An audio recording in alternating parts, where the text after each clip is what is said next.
E agora é hora da entrevista do dia com Denise Campos de Toledo. E nós vamos falar agora do cenário político do país. Eu converso com o Rafael Cortes, que é sócio e cientista político da Tendências Consultoria. Rafael, boa noite. Boa noite, Denise. Bom, Rafael, vamos começar falando, são tantos temas aí do cenário político, vamos começar falando de bolsonarismo, né? Bolsonaro fez uma manifestação na semana passada no Rio de Janeiro, não teve a mesma adesão de eventos anteriores, teve uma participação de governadores, Tarcísio foi mais firme, mais enfático, inclusive nas críticas à inflação, ao aumento de preços, se bate muito na questão da anistia. Como é que você vê hoje a posição da direita? Porque mesmo com a Tarcísio tendo essa participação forte, Bolsonaro ainda insiste na anistia e ainda não quer indicar um possível candidato às eleições do ano que vem.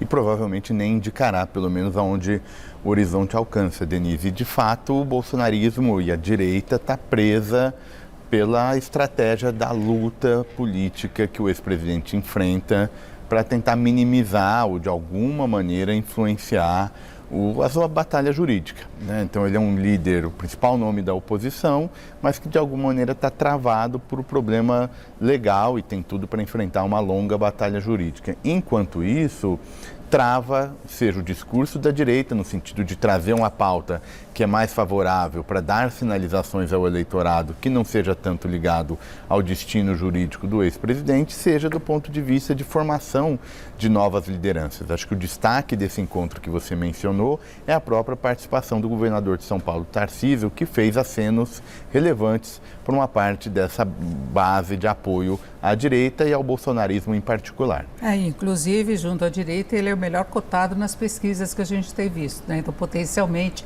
ele poderia ser candidato. E tem essa questão da anistia. Sócrates Cavalcante, que é líder do PL na Câmara, até ameaçou fazer uma blindagem, um bloqueio das pautas, se não fosse votado em urgência esse projeto. Hugo Mota, presidente da Câmara, pretende criar uma comissão especial, ganha tempo e se discute melhor esse assunto. Seria um ritual mais normal, né, dada a gravidade disso, as mudanças que exigiria. Então, é essa a expectativa. Agora, você acha que haveria quórum para aprovação?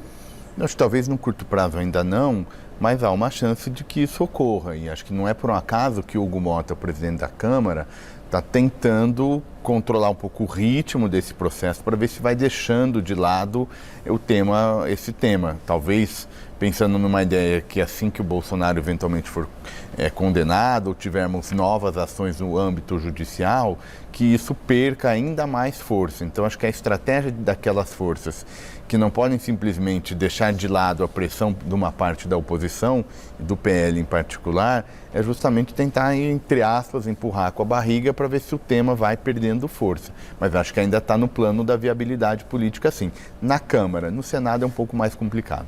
Agora, em meio a tudo isso, teve a situação de Eduardo Bolsonaro, que avisou que iria pedir licença para ficar nos Estados Unidos, para de lá lutar por justiça, tentar conseguir o apoio de Trump contra Alexandre de Moraes, criar um ambiente para anistia do que ele chama de reféns do 8 de janeiro, só que até agora ele não pediu licença e tem algumas umas condições específicas para você se licenciar. Não pode dizer simplesmente vou para os Estados Unidos. Certamente, acho que o mandato está em alguma medida em risco caso ele prossiga com essa estratégia política, que ainda obviamente não está bem claro, que muito provavelmente não é simplesmente o objetivo declarado, né? Eu acho que tem ali algum jogo pensando mais à frente do que só essa agenda de curto prazo, assim, de tentar criar um ambiente. Acho que no fundo é tentar o bolsonarismo ser a força mais relevante em 26, se não na figura do pai, do ex-presidente Bolsonaro, mas eventualmente um nome da família.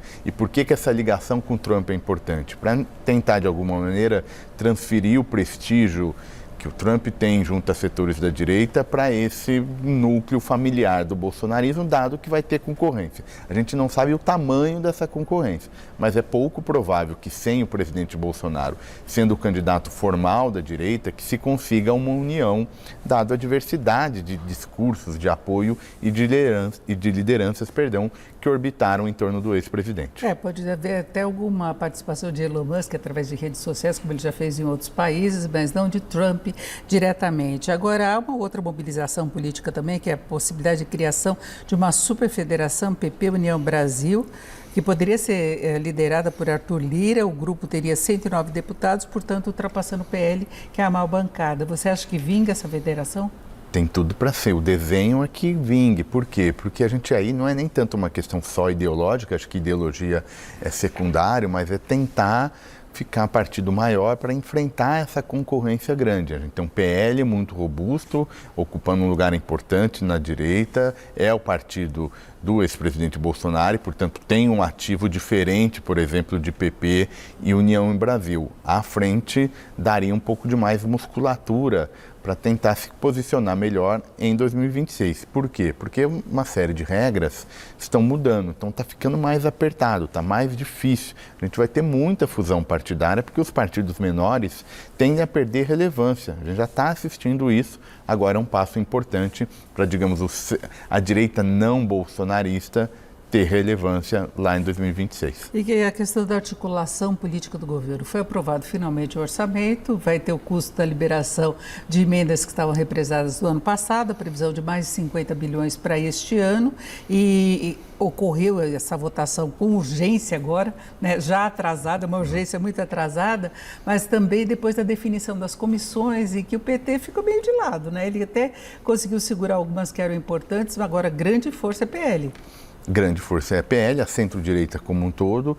O orçamento é aquilo, né? Eles estavam esperando algumas travas serem resolvidas, a questão das emendas do ponto de vista do judicial, o Supremo Tribunal Federal queria alguns condicionantes, teve esse novo projeto para reaproveitar, entre aspas, gastos e para executar esses gastos, digamos, é o preço que os parlamentares colocaram no governo, para o governo ter minimamente o que fazer, né, organizar os gastos públicos em 2025 e vai dar o tom do restante do ano. Qualquer que seja a matéria que o governo queira aprovar, vai ter um preço salgado, dado que a popularidade está em baixa e a rivalidade eleitoral é crescente. E tem a questão da reforma ministerial também. Gleisi Hoffmann já participou diretamente das negociações para a votação do orçamento, que poderia ficar só para abril, porque o Hugo Mota vai viajar e também o presidente do Senado.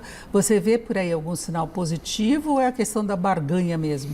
Eu acho que o principal foi resolver esses problemas relativos a fluxo de gasto público que estavam travados, pensando nas emendas, seja pelo judiciário, seja por um problema político. O que acho que o presidente pensou em termos de articulação política é eu preciso recuperar a popularidade, colocou nomes de confiança para que nesse processo de recuperação de popularidade ele tenha alguma chance de atrair nomes importantes da centro-direita. Acho que o raciocínio foi, não importa o nome que eu coloque nesse momento, se a minha popularidade não melhorar, não veria esse apoio da centro-direita. Então, acho que ele inverteu um pouco a expectativa de que a gente tinha de que se aproximasse da centro-direita. Acho que ele resolveu primeiro aumentar a popularidade para depois ter condições melhores de barganha. Resta saber se vai aumentar a popularidade, dado aí alguns desafios no plano econômico. E a reforma tende a se arrastar, então pode vir mais novidade ainda. Se a centro-direita arrastou o orçamento, por que eventualmente não arrastaria,